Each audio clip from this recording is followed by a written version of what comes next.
Good morning, dear students.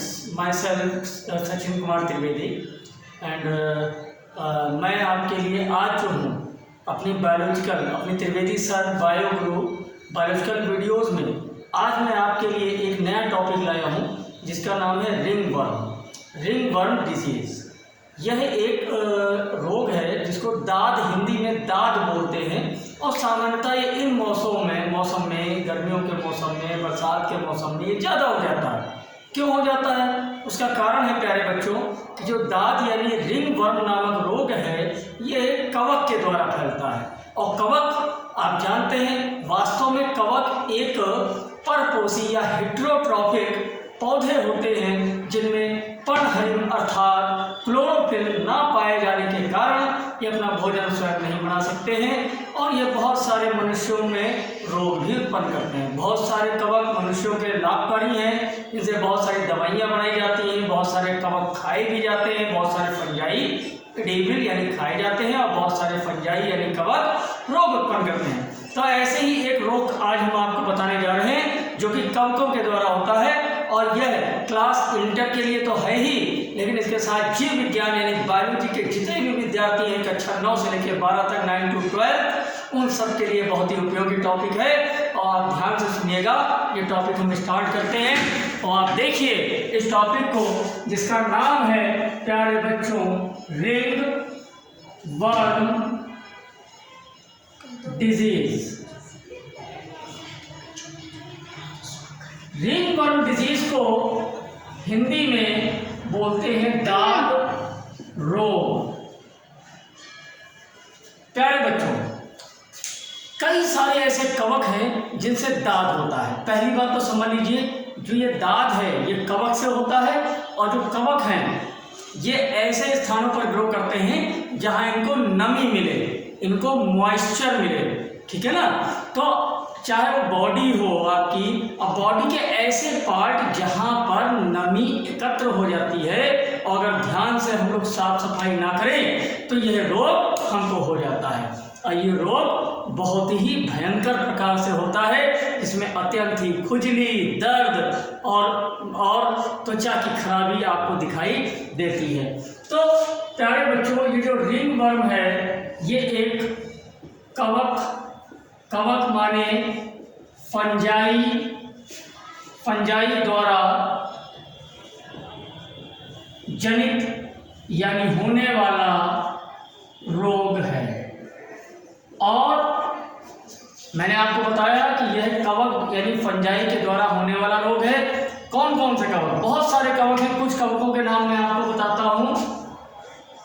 कवक का नाम है एपिडर्मेटोफाइटॉन,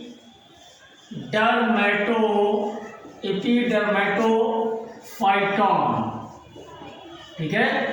दूसरा कवक, हिंदी में भी इसको हम यही बोलेंगे, हम इसको ऐसे लिख सकते हैं एपिडर्मेटोफाइटॉन, ठीक। एपिडर्मेटोफाइटॉन। दूसरा है माइक्रोस्पोरम।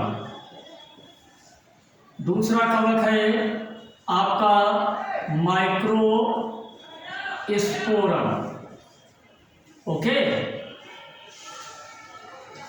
तो ये जो कवक है एपिडर्मेटोफाइटॉन, माइक्रोस्पोरम, ओके, इनके द्वारा आपको कवक रोग हो जाता है।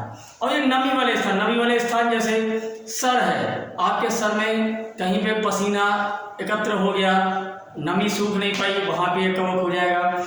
ये रिंग शेप में, सर्कुलर शेप में या वलयाकार में ये रोग उत्पन्न करते हैं। और इनके जब रोग उत्पन्न होता है तो वो धीरे धीरे बढ़ता जाता है।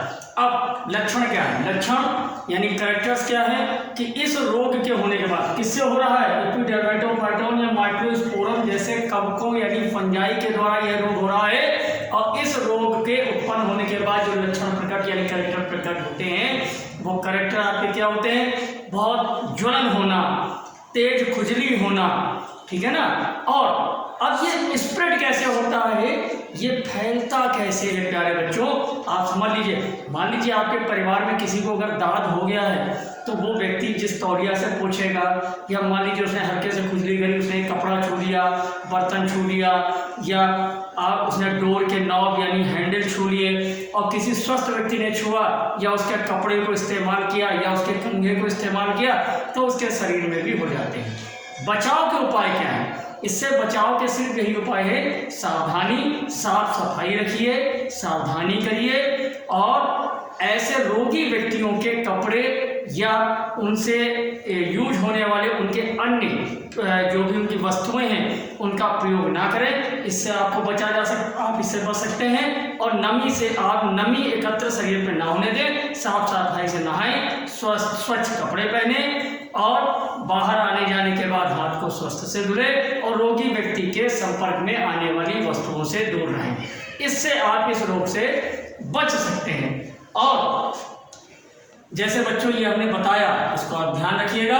आज हमने आपको दाद रोग पढ़ाया है, और अब हम एक नया टॉपिक कैंसर बहुत जल्द आपके सामने biological videos Trivedi sir Bioguru biological videos में लेके आने वाला हूँ। आप मेरे चैनल को अगर आपको अच्छा लगा तो आप सब्सक्राइब करिए, शेयर करिए, लाइक करिए। धन्यवाद। जय हिंद, जय भारत।